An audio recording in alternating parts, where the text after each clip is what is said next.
కోపేశ్వర ఆలయం అని నేను వెళ్ళానన్న కొల్హాపూర్ దగ్గర, దక్షయజ్ఞానికి సంబంధించిన గుడి అన్నట్టు. ఓకే.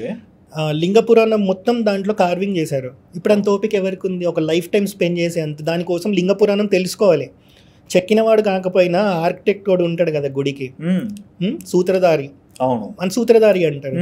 సో ఆయనకైనా చరిత్ర తెలియాలి కదా వాళ్ళకి చెప్పాలి అని అంటే.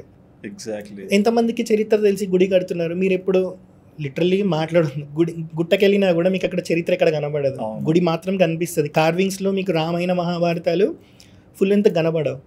కానీ పాత గుడిలో ఏదో ఒక మూలలో ఉండే భక్త కన్నప్ప విగ్రహం కూడా మనకి కర్ణాటకలో లోపలికి వెళ్తే చిన్న ఊర్లో అవని అని ఉంటుంది, ఆడ భక్త కన్నప్ప విగ్రహం ఉందండి. అంటే ఒక ఆలోచించి ఒక భక్తులు కూడా ఎంత సెలబ్రేట్ చేసేవాళ్ళు అప్పట్లో.